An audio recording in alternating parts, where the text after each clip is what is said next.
This animated video is the third in a trilogy clarifying the tall poppy syndrome, TPS. The preceding videos consist of the anatomy of the TPS and 6 of the 7 deadly sins, which are associated with TPS.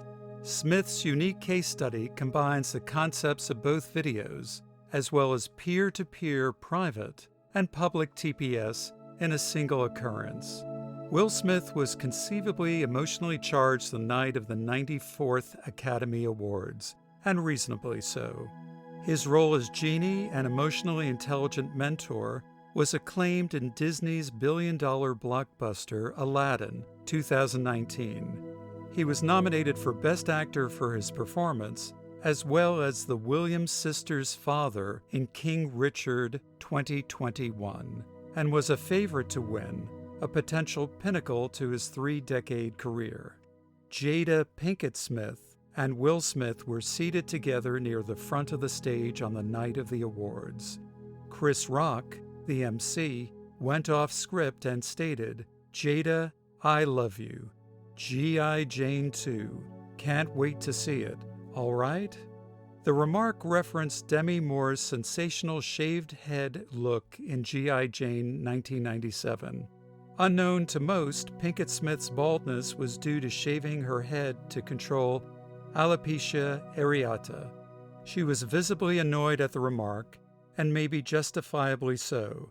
In the past, Rock has made disparaging remarks publicly about her, perhaps even making her a victim of private TPS.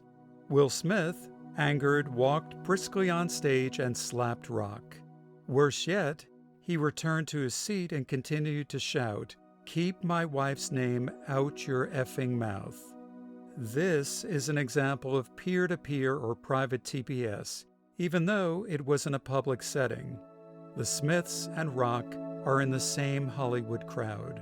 Cutters within tribes frequently take action against one another after bad envy or anger is ignited. Pinkett Smith's facial expressions implied that Rock's remarks were disparaging, which initiated Smith's anger, thereby cutting Rock down. Our beliefs control our emotions. It is not things that upset us, but rather our opinions about them. It is impossible to know what Smith's beliefs were. I, for example, believed Rock's comments were complimentary since I remembered Moore's strikingly good looks in the movie. Smith's beliefs must have differed, and he went into anger, rage, revenge mode, cutting Rock down by slapping him in the face, as well as shouting at him. The physical act, direct action, did not satisfy his rage, so he continued to shout profanities at Rock, indirect action, after returning to his seat. During his acceptance speech for Best Actor, Smith justified his actions as necessary to protect those around him. Angry mobs and tyrants make similar arguments. Anger is like that. Not only does it pose a threat to individuals, but to others as well, and sometimes society as a whole. Marcus Aurelius stated, "How much more grievous are the consequences of anger than the causes of it?" The virtuous antidote for anger is patience. Anger avoidance is difficult. Aristotle stated, "Anybody can become angry. That is easy.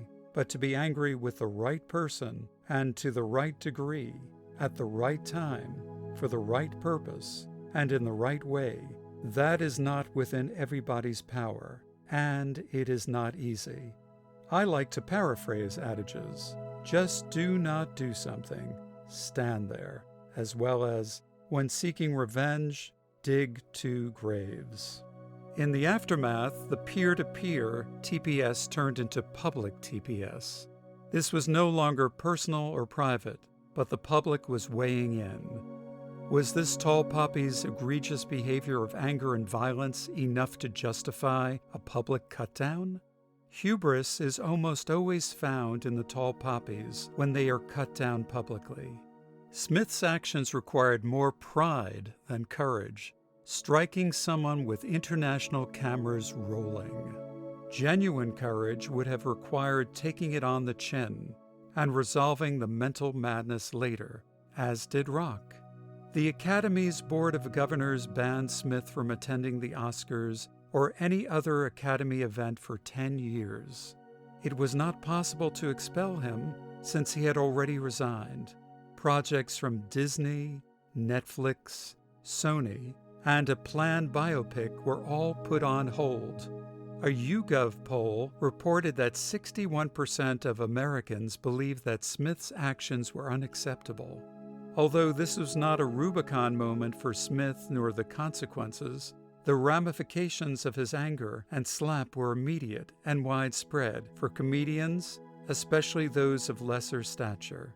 A societal, civil behavior line was crossed without grievous consequences.